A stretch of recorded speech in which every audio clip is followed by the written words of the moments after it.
Oedipus. The oracle speaks. The Greeks believed that the first polis, or city-state, to appear in the world was Thebes in Boeotia.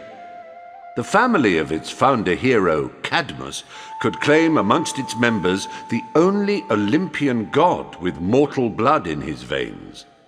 It was notorious for internecine dynastic wars, curses, and homicides that for catastrophic generational ruin matched even those of Tantalus and the doomed house of Atreus. If they weren't casseroling their children, they were sacrificing them, while those who made it to adulthood, if they weren't committing incest with their parents, were murdering them. To be biblical, Cadmus and Harmonia begat Semele, who exploded and begat Dionysus, her son by Zeus. Cadmus and Harmonia also begat Agave, Autonoe, and Ino. Agave begat Pentheus, who was torn to pieces by all three of the sisters, his mother included, a fate arranged by the god Dionysus as punishment for the women's failure to honor his mother, their sister Semele. Ino, as we saw in the preamble to the story of Jason, begat Laerchus and Melicertes, tried to get Phrixus and Hele sacrificed, and was finally transformed into Leucothea, the white goddess of the sea. As well as their 4 daughters, Cadmus and Harmonia also begat a son, Polydorus, who begat Labdacus, who begat Laius, who, as if the enmity of Ares and Dionysus was not enough to blight the fortunes of the house of Cadmus, attracted a new curse. Without going into too much detail, when Laius was still a baby, his father Labdacus had been overthrown by the twins Amphion and Zethus. His life in peril, the infant Laius had been smuggled out of Thebes by Cadmean loyalists, keen to ensure that the royal line could one day be restored. Laius grew up as the guest of King Pelops of Pisa. It seems he fell in love with Pelops' illegitimate son, Chrysippus, taught him chariot driving, and took him to the Nemean Games, where the youth competed in the races. Instead of returning him safely home to Pelops, Laius brought Chrysippus with him when he went on from the games to Thebes to reclaim his throne. Chrysippus, who did not consent to this abduction and was ashamed of his public position as a kept lover, committed suicide. Another version of the story maintains that Chrysippus was killed by his half-brothers Atreus and Thyestes, out of jealousy at their father's love for him. Euripides wrote a play about the life and fate of Chrysippus that is sadly lost to us.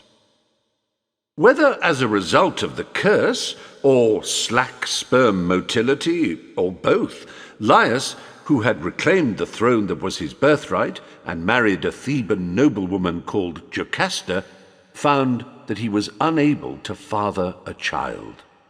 Not for the first time, we follow a king without an heir as he visits the Delphic oracle for advice. The son of Laius and Jocasta shall kill his father. Well, that would never do. The prophecy that had told Acrisius of Argos that he would be killed by his grandson was bad enough, but this... Acrisius had indeed died at the hand of his grandson, the hero Perseus, even if it was an accident. But Acrisius, Laius thought to himself, had been a fool. He would have found a surer way to beat the oracle than throwing the infant in a wooden chest and casting him into the sea. He would have had the brat's head chopped off, and there would have been an end to it. Nonetheless, perhaps it might be safer to stay away from the marriage bed. But Laius was a man. Wine was wine, and Jocasta was beautiful. The morning following a great feast, he barely remembered having spent a night of passion with her, but when, 9 months later, she presented him with a baby son, He began to understand Acrisius's dilemma. To kill his own son would be to invite the certain fury of the Furies. He sat on his throne and pulled on his beard. At last he sent for his most trusted servant, Antimides. "Take this baby and expose it on the highest point of Mount Kithaeron." "Yes, my lord." "And Antimides, just to be sure, stake him to the hillside. I don't want him crawling away. You understand?" Antimides bowed and did as he was told, piercing the infant's ankles with iron staples and shackling them to a peg that he drove deep into the ground. It was not long before a shepherd called Phorbas came on the scene, attracted by the loud wails. "Oh, my good gods!" he cried, smashing the fetters with a rock and cradling the bawling infant in his arms. "Who can have done such a terrible thing?" The baby screamed and screamed. "Shush now, little one. It's no good me keeping you. Plain country people don't treat babies this way. Only a great and powerful ruler can have done a thing so cruel. No, I daren't be found with you." It happened that Phorbas had a friend from Corinth staying with him, another herdsman. This friend, Straton by name, was happy enough to take the abandoned foundling home with him. Back in Corinth, Straton presented the baby to his king and queen, Polybus and Merope. Long childless themselves, they adopted the infant and brought him up as their own son. On account of the scars from the shackles that had staked him to the ground, they called him Oedipus, which means swollen foot. So Oedipus grew up far away from Thebes, wholly ignorant of his true origins.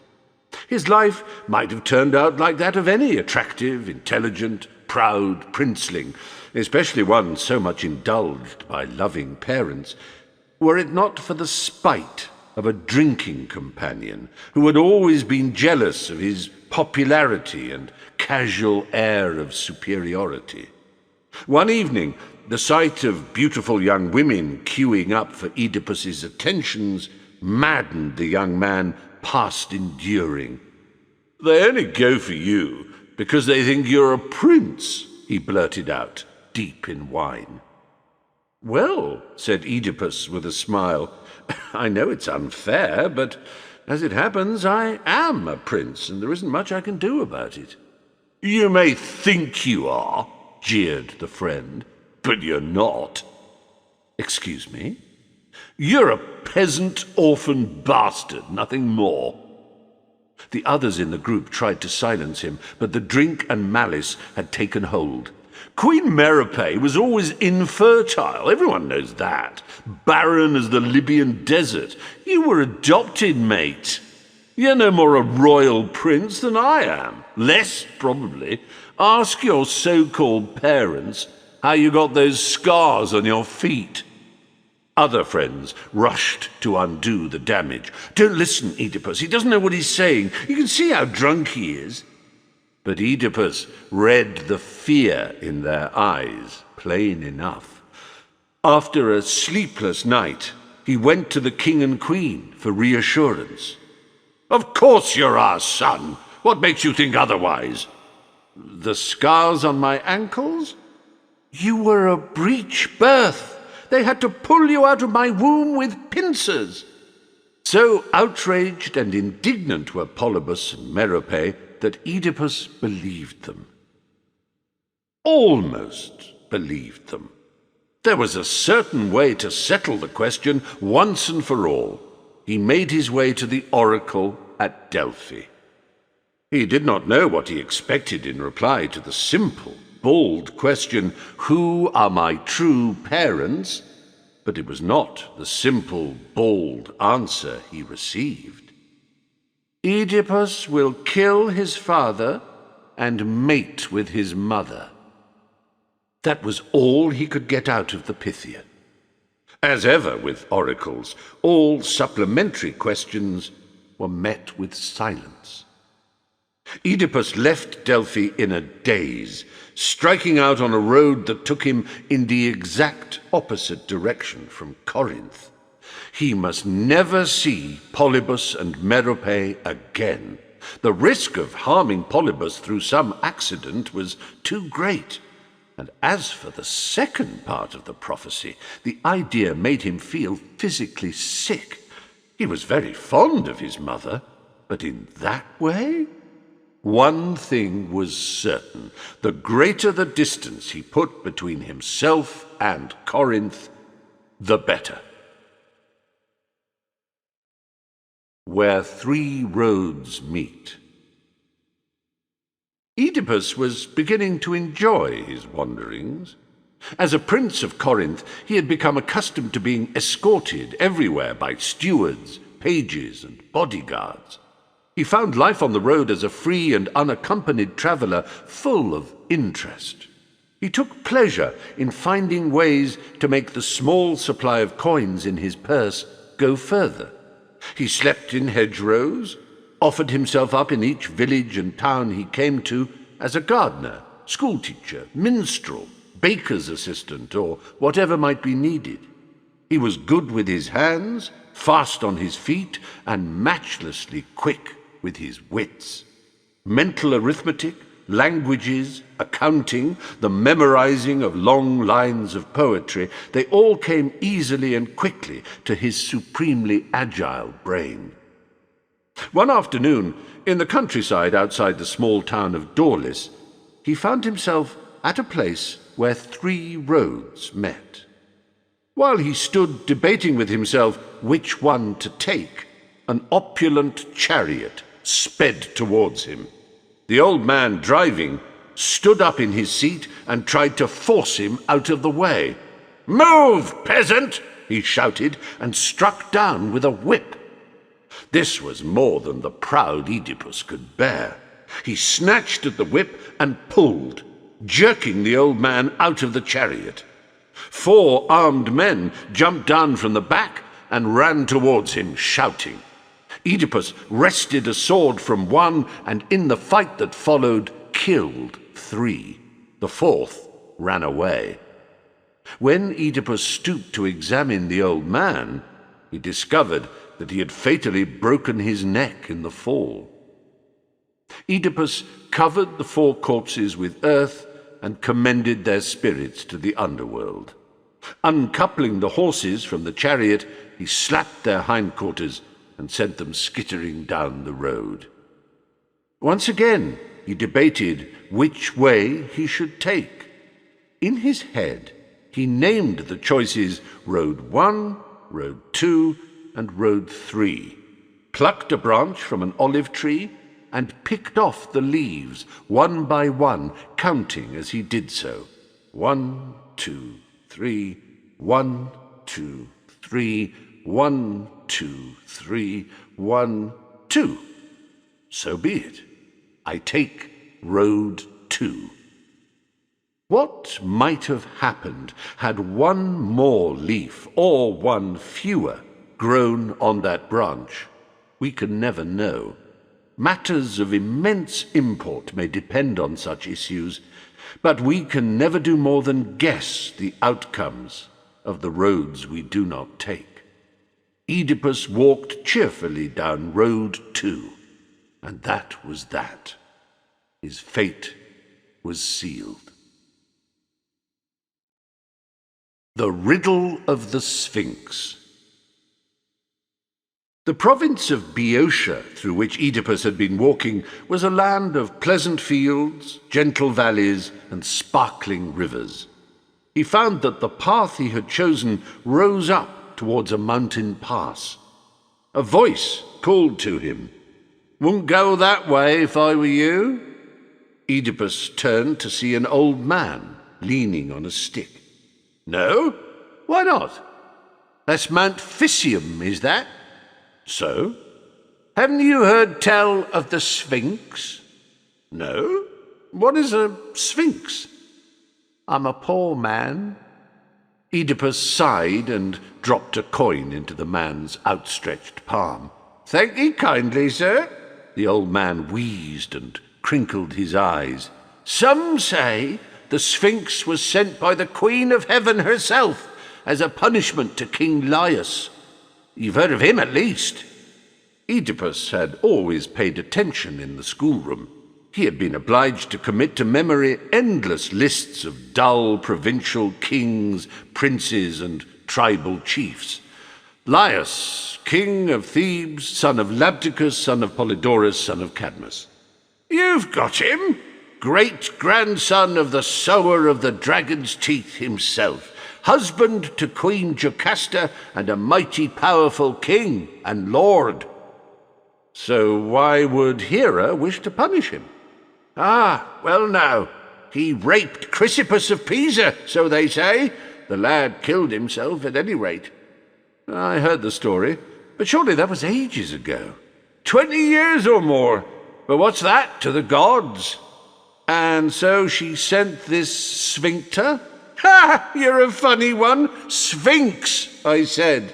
Terrible creature, head of a mortal woman, but the body of a lion and the wings of a bird.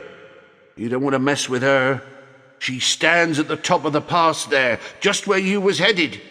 She stops every traveller with a riddle. If they can't answer it right, she throws them down to their deaths on the rocks below. Nobody's answered the riddle yet. Trade nor traffic from the north can't get through to Thebes.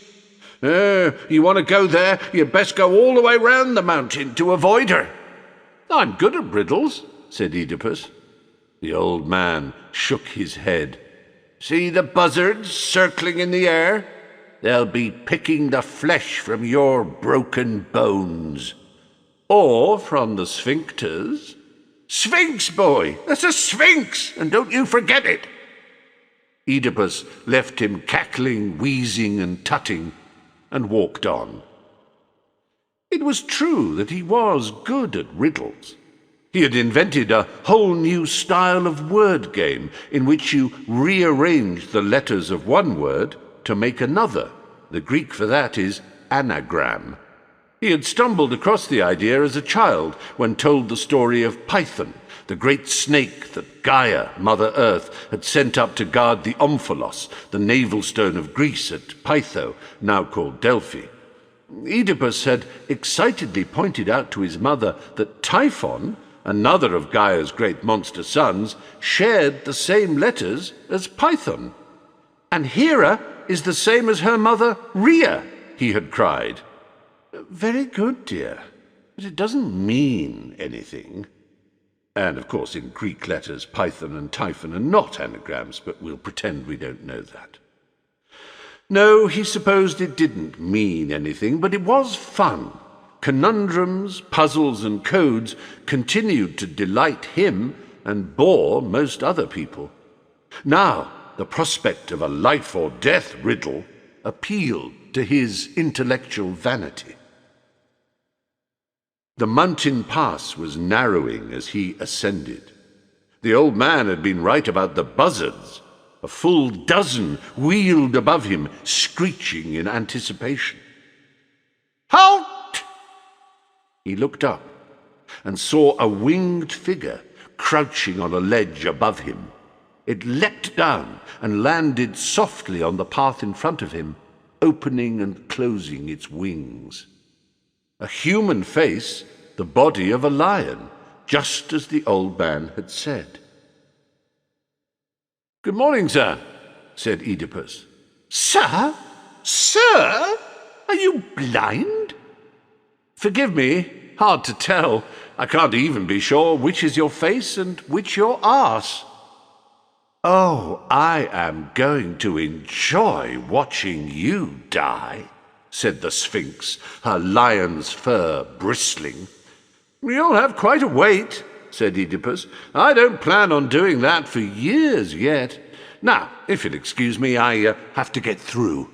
"Not so fast! No one passes me unless they can answer my riddle." "Oh, I see. The riddle being why your mother didn't strangle you at birth? No?" The Sphinx, who thought herself exceptionally fine-looking, as indeed she was, spat with rage. "You will answer the riddle or die!" She indicated the sheer face of the cliff below her. Oedipus looked down. Hundreds of bleached human bones lay scattered on the rocks beneath. "Oh, nasty. Right then, fire away. Haven't got all day. Have to be in Thebes before night." The Sphinx settled herself down and tried to compose herself. She had never met anyone quite like Oedipus before. "Tell me this, traveller. What walks on 4 feet in the morning, 2 feet at noon, and 3 in the evening?" 4 feet in the morning, 2 at noon, 3 in the evening. "Just give me the answer to that," purred the Sphinx, "and you may freely pass." Oedipus sucked in through his teeth. "Man, oh man," he said, shaking his head. "That's a teaser and no mistake." "Ha! You can't solve it, then?" "But I did," said Oedipus, raising his eyebrows in surprise. "Didn't you hear me?" The Sphinx stared. "What do you mean?" "I just told you. Man, oh man, I said. And man is the answer. When man is born, in the morning of his existence, he crawls on all fours.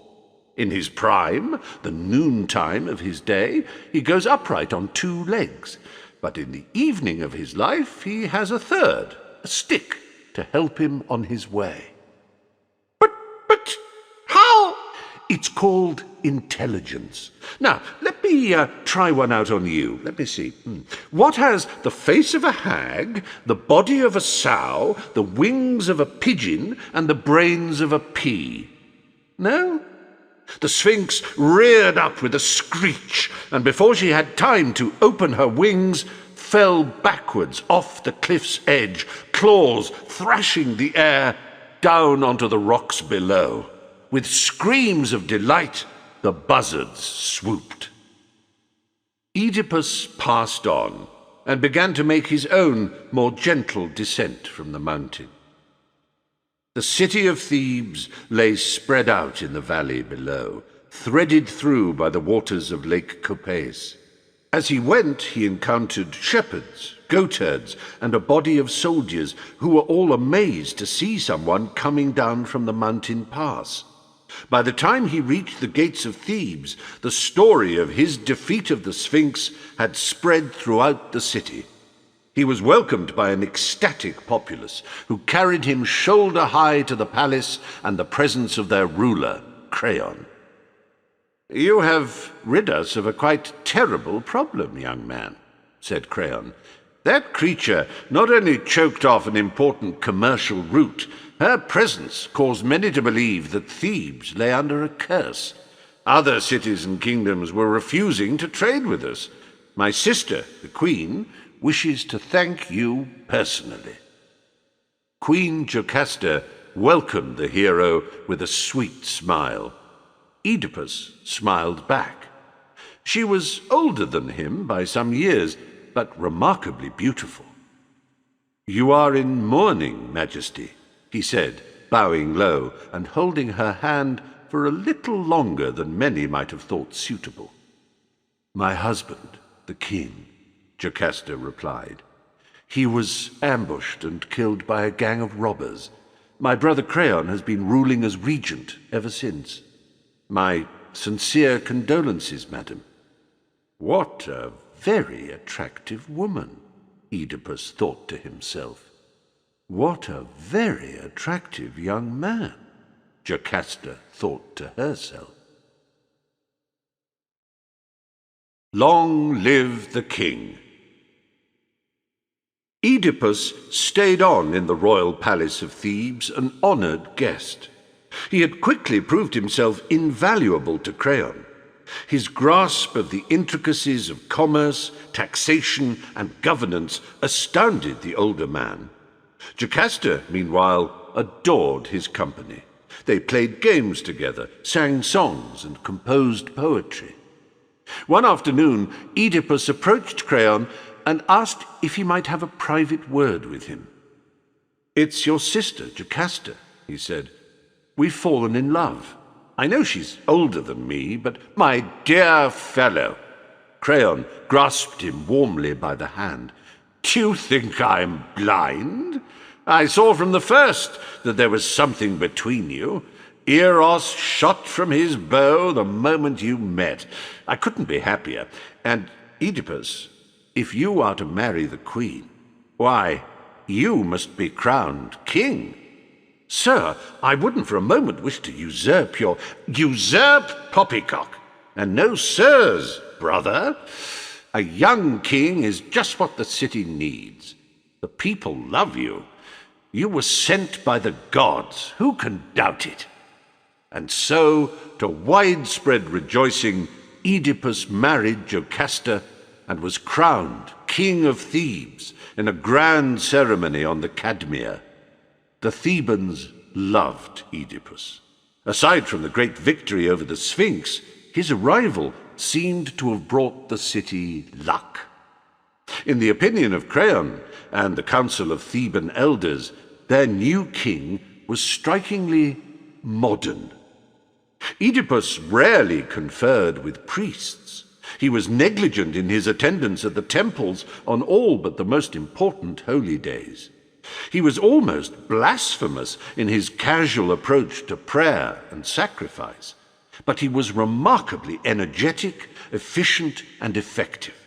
He drew up mathematical tables and charts connected to everything from taxation to population. He instituted laws on household and palace management, on justice, and on trade. The money from taxation and tariffs rolled in like never before, of which a proportion was expended on schools and gymnasia, Asclepia, cross between a health spa, a hospital, and a temple to Asclepius, and roads. Oedipus's name for this radically new style of government was logarchy, rule by reason. Every Theban agreed that they had been ruled over by no wiser a king since the days of their great founder, Cadmus. King Oedipus and Queen Jocasta had 4 children, 2 boys, Eteocles and Polynices, and 2 girls, Antigone and Ismene. It was a happy family, with the city continuing to prosper and flourish so that it became the envy of the Greek world. Onlookers predicted a long and successful reign. And so it might have been, were it not for the outbreak of a terrible epidemic. Rumors were heard of a family struck down with a disease that had made them vomit and flame with fever for a day before dying. Soon the sickness was smouldering through the streets of the poorer quarter of the city. Then it burned like a wildfire through all of Thebes. Scarcely a household was unaffected. The calm logic and reason that Oedipus espoused as the answer to all ills now looked insufficient. Frightened citizens crowded the temples, and the air was soon filled with sacrificial smoke. Petitions reached the king, who turned to Creon. "I have to admit that I'm stumped," said Oedipus. "I try to tell the people that plagues are part of the natural order of things and will naturally pass in time, but they insist on believing they betoken some kind of divine punishment or cosmic retribution. Let me travel to the Delphic oracle and see if it offers any advice," said Creon. "What harm can it do?" Oedipus was skeptical, but he consented. While Creon was away, Oedipus and Jocasta's own daughter Ismene fell ill and nearly died. She was still recovering when Creon returned, grim-faced. "Delphi was crowded," he said. "I queued up as an ordinary citizen. When my turn came at last, I asked the Pythia one question. Why is Thebes suffering from plague? Not, how do we get rid of it? Asked Oedipus. It amounts to the same thing, surely, said Creon. Anyway, this was the Pythia's answer.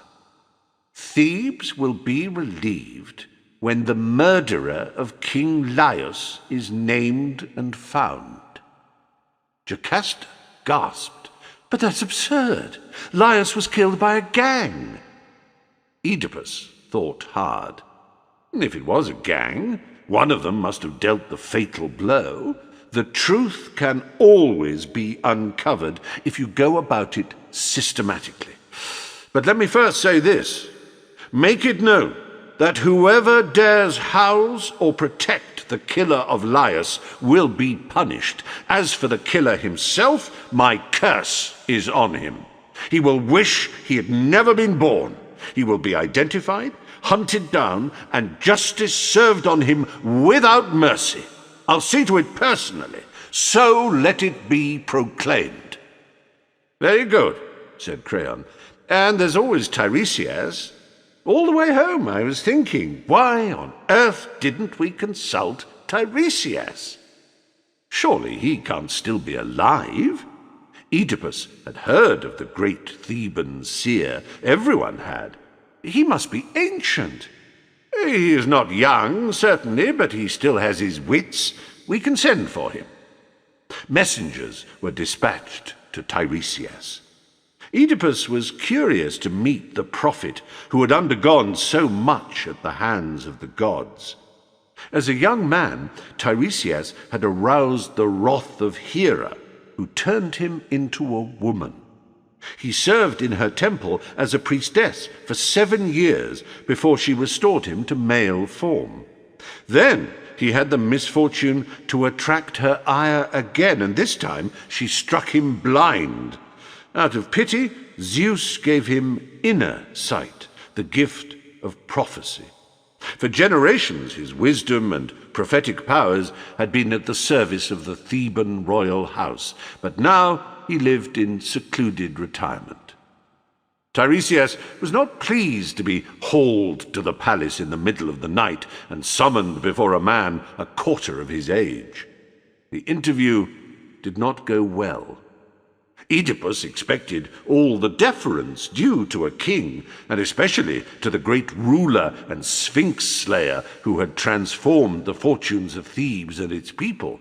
Instead, he was treated with grumpy insolence. "I am blind," said Tiresias, leaning on his long staff, "but it is you who cannot see.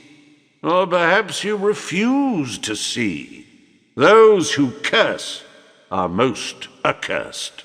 Those who look out are those who most need to look in." No doubt the unlettered and the credulous are fooled by your mystical drivel and portentous riddles, said Oedipus, but I am not. Riddles just happen to be my speciality. I am not talking in riddles, said Tiresias, fixing his blind eyes on a spot just above Oedipus's head. I speak clearly. You want to find the polluter of Thebes? Then look in the mirror. Oedipus could get no more out of him, and sent him back to his villa in the country. And put him in the most uncomfortable cart you can find. Let his mad old bones have some sense shaken into him as he goes.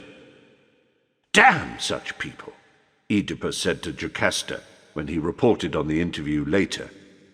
The oracle at Delphi we know to be truthful. It is directed by Apollo and the ancient powers of Gaia herself. But this Tiresias is nothing but a fraud, full of all that you will not find the truth, but the truth will find you. Seek not to know, but know to seek.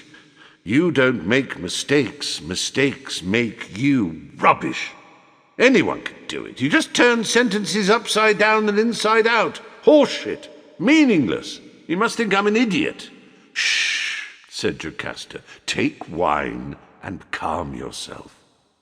"Ah," said Oedipus, wagging his finger, closing his eyes, and giving a fair imitation of Tiresias, "take wine, but do not let wine take you." Jocasta laughed. "Anyway," she said, "I wouldn't set too much store even by the oracle at Delphi. It foretold that Laius would be killed by his son, not by a gang of robbers." "Yes, I meant to ask you again about the death of Laius," said Oedipus. "If he and his party were all killed, how can we find out anything about the gang responsible?" "Oh, but they weren't all killed. Antimides, one of Laius's servants, escaped. He ran back to Thebes to tell us what had happened." "And what exactly did he say?" "He said it had been an ambush. There were more than a dozen of them, all armed with clubs and swords. They sprang out at a place where 3 roads met. They pulled Laius out of his chariot." Oedipus stared at her. "Say that again." "They pulled him out of his chariot. No, before that. Where 3 roads met. So Antimides said." "Where is this Antimides now?" "He lives near Ismenos, I think." "And he's truthful?" "My husband trusted him above all his servants." "He must be fetched." Oedipus was thinking furiously. An old man pulled from a chariot where 3 roads met. A coincidence, surely. After all, this Antimides had described a murderous gang bristling with weapons, not one unarmed young man. All the same, it was disturbing. He paced the palace grounds and waited for the arrival of Antimides. The plague continued to claim dozens of lives a day. "I can't solve this without more information," he said to himself. "Without fresh facts, the brain just churns round and round like a wheel stuck in mud." The next morning, Oedipus was sitting with Jocasta when a page came forward. "A messenger, sire." "News from Antimides?" "No, Majesty. This man is from Corinth." "Can't it wait?" "He says it is urgent, sire." "Oh, well, send him in." "Corinth," said Jocasta as the page withdrew. "Isn't that where you grew up?" "Yes, I haven't thought about the place for years. Now, sir, what brings you here?"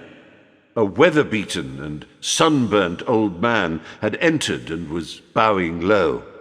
"Great Majesty."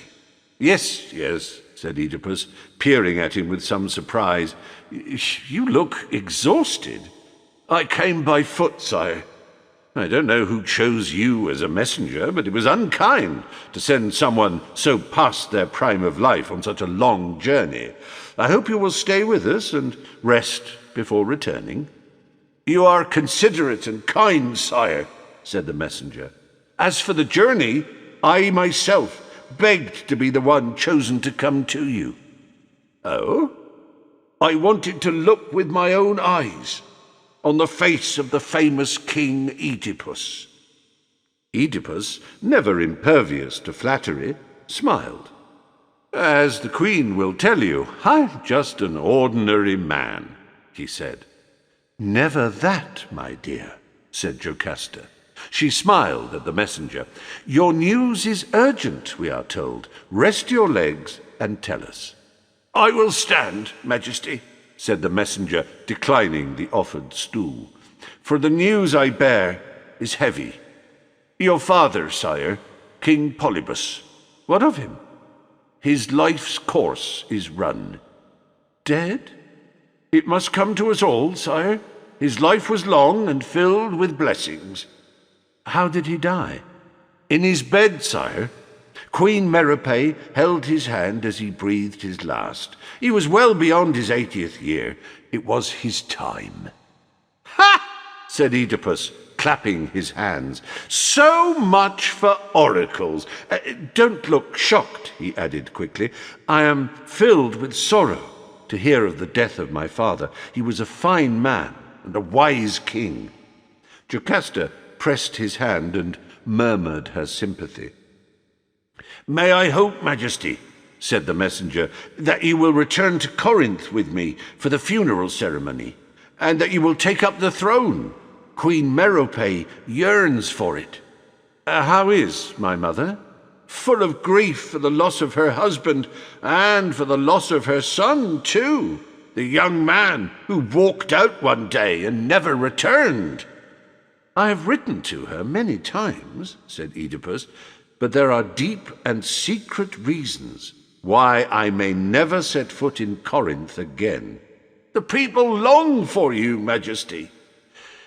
"Surely there is no reason why you cannot reign in Thebes and Corinth," said Jocasta. "Double kingdoms have been known. Look at Argolis.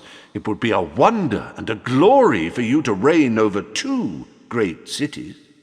"Not while my mother is alive," said Oedipus. Jocasta's look of puzzlement provoked an explanation. "Since we were talking earlier about oracles, you should know this. When I was young, I visited Delphi and was told that it was my destiny to kill my father and share a bed with my mother. The part about killing my father is obviously untrue, but I cannot risk returning to Corinth and somehow fulfilling the second part of the prophecy. Can you imagine anything so vile?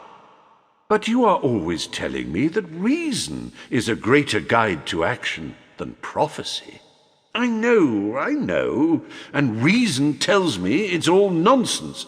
But even if the probability of it coming true is unimaginably low, the crime itself is so unimaginably monstrous that it is worth doing anything to avoid it. "But sire, sire!" The messenger astonished them both by jumping up and down, clapping his hands, and beaming with joy. "Forgive me, but I have wonderful news that will relieve your mind. You are safe, quite safe from such a crime, for Merope is not your mother." "Not my mother?" Oedipus stared. His mind rushed back to the drunken oaf whose jeers all those years ago had pricked him on his way to Delphi. "You're no more a royal prince than I am. You were adopted, mate." "No, sire," said the messenger. "I can explain. Who better? There's a good reason why I wanted to be the one to bring you news of King Polybus's death, why I wanted to look upon your features. You see, I was the one who found you." "Who found me? Explain yourself." "My name is Straton, sire, and in earlier times I was a herdsman. Many years ago I was visiting Phorbas, a shepherd I knew who tended flocks on Mount Kithaeron, on the border with Attica. One afternoon, Phorbas happened on a terrible sight. A baby left on the mountain to die." Jocasta gave a moan. "Aye, Majesty, well you might cry out, for this poor child had been staked to the hillside, shackled, pierced through the ankles." Jocasta clutched at her husband's arm. "Don't listen to this, Oedipus. Don't listen. Go away, sir. Leave us. This story is nothing. How dare you tell such disgusting lies?" Oedipus pushed Jocasta away. "Are you mad? It's what I've waited all my life to know. Go on." Jocasta, with a wild cry, ran from the room. Oedipus paid no attention, but grabbed Straton by his tunic. "This baby, what happened to it?" "Phorbas gave him to me to look after. When it was time for me to return to Corinth, I took him with me. King Polybus and Queen Merope heard about it and asked that they might have him. I gladly gave him. You. Me. That baby was me. None other, sire. The gods put you into my hands and guided you to Corinth. The wounds on your ankles healed, and you grew up to be a fine boy, a noble prince. I was always so proud of you. So very proud. But who were my real parents? Oedipus's hands twisted Straton's tunic until the old man almost choked. "I never knew, sire. No one knows. They cannot have been good people, for they staked you to a mountainside and left you to die. What about this friend of yours? Could he be my father? Phorbas? No, sir, oh no, he's a good man. Whoever had you shackled and left to die was unworthy to be called a parent.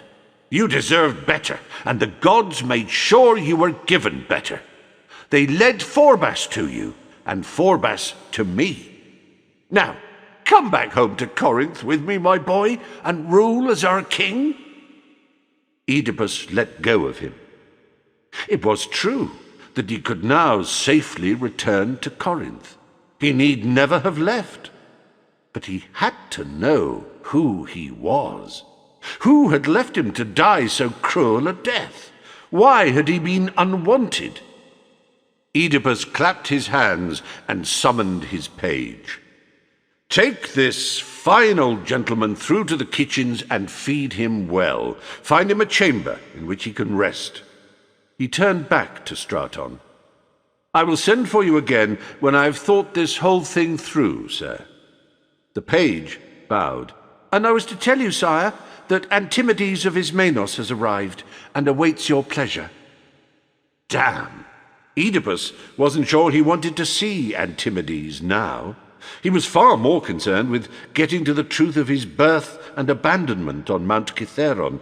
Still, Antimedes might have information that would bring them all closer to discovering who killed Laius. With the plague still ravaging Thebes, he could not in all decency ignore that opportunity. Besides, he was Oedipus. He could follow 10 complex lines of investigation at once, if he put his mind to it. Send him in.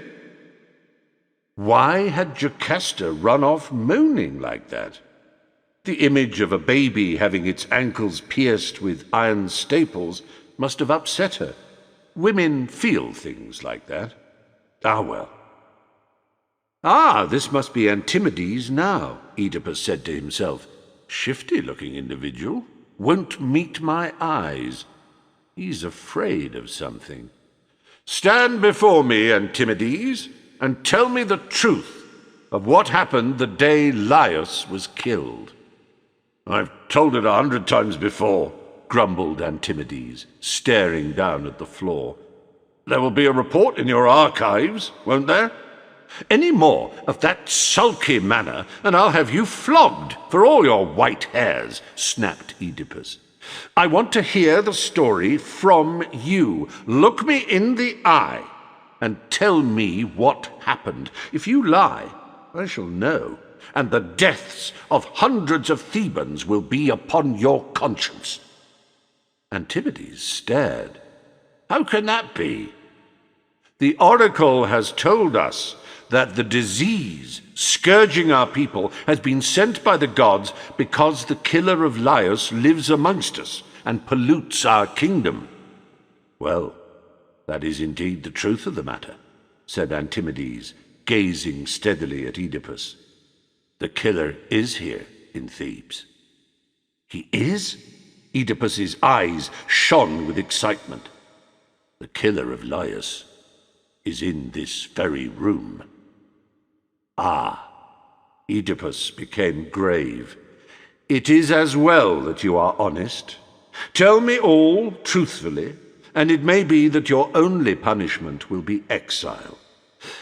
How did you come to kill your king?" Antimedes gave a thin smile. "I'll tell you exactly what happened, my lord king," he said, and something in the way he said the last 3 words struck Oedipus as offensive. "We were traveling, King Laius, his 3 bodyguards, and me. Near Daulis we came to a place where 3 roads meet. There was some clod of a vagrant standing there, right in our way." "But you were ambushed by a gang, surely?" Oedipus's heart felt as if it had been seized by an icy hand, and his whole body began to tremble. "You wanted the truth. I'm now telling it. A lone traveller it was, a young man who looked as though he'd been on the road many a month. Laius ordered him out of the way. The man snatched at his whip and pulled him out of the chariot like a fisherman landing a fish. The bodyguards, they sprang out. But why am I telling you this? You already know. In his agony of soul, Oedipus wanted to hear it all. "Go on," he said. "You wrenched the sword out of the hand of one of them and killed all three. And you ran away." Antimedes bowed his head, and I ran away. "But what business did you have to kill the king after that?" "I didn't. That is, he was dead when he hit the ground. His neck broke. I never meant for him to die. He struck first with his whip." "If you say so," said Antimedes. "Well, I made my way to Thebes, and yes, I did tell them it was a gang that set upon us. Maybe I was ashamed to have run away, ashamed that we could all have been set upon by one unarmed man." Oedipus was the man who had killed Laius. Oedipus had proclaimed a curse upon the killer of Laius, a curse upon himself. And then, nothing more to say. I left Thebes. I didn't want to serve under Creon. My loyalty was always to Laius and Jocasta. When I heard a young man had come to rule in Laius' place, I thought perhaps you were his son, found at last. But then I heard you married the queen, and knew that couldn't be." "His son?" said Oedipus. "But Laius and Jocasta had no children." "Ah, she told you that, did she? They had one son, but they couldn't keep it." "What are you saying?" Oedipus shook Antimedes by the shoulder. "What are you saying?" "I might as well tell it all," said Antimedes. "I'm not long for this life, and I don't want to face the judges of the underworld with an unclean soul. The oracle warned Laius that any son of his would kill him. So when a boy was born to Jocasta, he gave the child to me and bid me peg him to the hillside on Mount Kithaeron, and—" Oh, by the gods! It was Antimedes' turn to stare. "Never say it. No. No!" Loud screams came from another part of the palace. The moment Straton had told his story of taking the baby Oedipus from Mount Kithaeron to Corinth, Jocasta had understood the terrible truth and taken her own life. When Oedipus followed the screams to her bedchamber, he saw her body hanging from the ceiling and his daughters weeping beneath it. He sent them from the room. It was all clear. He was the killer of Laius who had brought the plague to Thebes. That would have been terrible enough on its own. Now he knew that the whole truth was deeper, darker, and more unbearable still. Laius had been his father. He had taken his mother, Jocasta, to be his wife, and had 4 children by her. He had loudly and publicly hunted for the truth and boasted that he would find it, but, as blind Tiresias had warned him, he had not been able to see.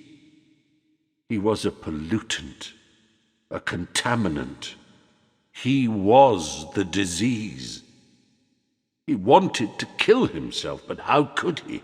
Suppose he met his mother-wife Jocasta in the underworld, and the father that he had killed. He could not face that. Not yet, at least. Not until he had been punished for his unspeakable crime. He reached up, pulled the long gold brooch pins from Jocasta's dress, and thrust them into his own eyes. The Aftermyth. If the preceding scene sounds like something from a drama, that is because I have freely too freely, some may think, drawn the narrative from Sophocles' play, Oedipus the King, probably the best known of all the classical Greek tragedies. As with almost every myth, there are variant storylines, but the version that has come down through Sophocles is the most often told and retold. Creon took over the throne, and blind Oedipus tapped his way into self-banishment and exile, his faithful daughter Antigone by his side. Two more plays, Oedipus at Colonus and Antigone, constitute what is known as Sophocles' Theban cycle, telling the story of the further episodes in the life of Oedipus and his family. In Oedipus at Colonus, the blind king is looked after by Theseus and dies in Athens, bestowing the place of his death upon the Athenian people as a blessing which will grant them victory in any future wars with Thebes. Sophocles' two great rivals, Aeschylus and Euripides, found themselves equally unable to resist dramatizing this beguiling and perplexing story. Aeschylus wrote his own Theban cycle consisting of 3 separate trilogies. The Laius and Oedipus are lost, but the 7 against Thebes, which chronicles the struggle between Oedipus's sons, Eteocles and Polynices, for the throne of Thebes after their father's death, is extant, if rarely performed, being generally considered dramatically underpowered and overladen with stodgy dialogue. The prodigiously profuse, prolific, and productive Euripides wrote an Oedipus that is lost, while his Phoenician Women treats the same episode that Aeschylus covers in the 7 against Thebes. It has been inferred that in the Oedipus of Euripides, Jocasta does not commit suicide, and Oedipus is blinded not by himself, but by vengeful Thebans loyal to the memory of Laius. In other versions of the myth, Oedipus marries Jocasta, but has no children by her. After he discovers the truth about himself, he divorces her and marries Eurygenea, who may have been Jocasta's sister, and it is by her that he has his 4 children. In this telling, Eteocles, Polynices, Antigone, and Ismene are clean of the taint of incest. However they were conceived, the main lines of the story tell us that after Oedipus went into exile, his sons Eteocles and Polynices assumed the throne of Thebes, each ruling in alternate years. Naturally, brothers being brothers, it all goes wrong. Eteocles refuses to give up the throne when it is his brother's turn to take over. In a huff, Polynices storms off to Argos to raise an army led by 7 champions, the so-called 7 against Thebes. But they perish during a botched assault on the city walls. Polynices and Eteocles kill each other in battle, and Creon now takes over as king in his own right, ruling that the body of Polynices, whom he considers to have been the guiltier of the pair, be denied proper burial. Antigone, distraught at the idea of her brother's soul being denied rest, attempts to cover the corpse, but is caught in the act. Creon sentences her to death for her disobedience and has her sealed up in a cave. Although he changes his mind at the last minute and commands her to be set free, it is too late. She has hanged herself. By the end of Sophocles' dramatization of this myth, Antigone and her fiancé, Haemon, Creon's own son, have both committed suicide. At the news of this, so too does Creon's wife, Eurydice. The curse on the Theban royal house was relentless, and the Greeks seemed endlessly to be fascinated by it. There was also a 4th work by Aeschylus, a comic companion piece or satire play called Sphinx. They are sometimes collectively referred to as Aeschylus's Oedipodia. I sometimes dream that a great find will restore thousands of the great lost works of antiquity to us. Many perished in the catastrophic fire or fires at the Library of Alexandria in Egypt. But who knows, maybe one day a huge repository of manuscripts will be uncovered. We have 18 or 19 plays by Euripides, for example, yet he is known to have written almost 100. Only 7 of Aeschylus's 80 remain, while just 7 plays of Sophocles have come down to us out of 120 known titles. Almost every character you come across when reading the Greek myths had a play about them written by one, another, or all 3 of the great Athenian masters. The loss of so many of their works might be regarded as the greatest Greek tragedy of them all. Sigmund Freud notably saw in the Oedipus myth a playing out of his theory that infant sons long for a close and exclusive relationship with their mothers, including an unconscious sexual one, and hate their fathers for coming between this perfect mother-son union. It is an oft-noted irony that of all men in history, Oedipus was the one with the least claim to an Oedipus complex. He left Corinth because the idea of sex with his mother Merope, as he thought, was so repugnant.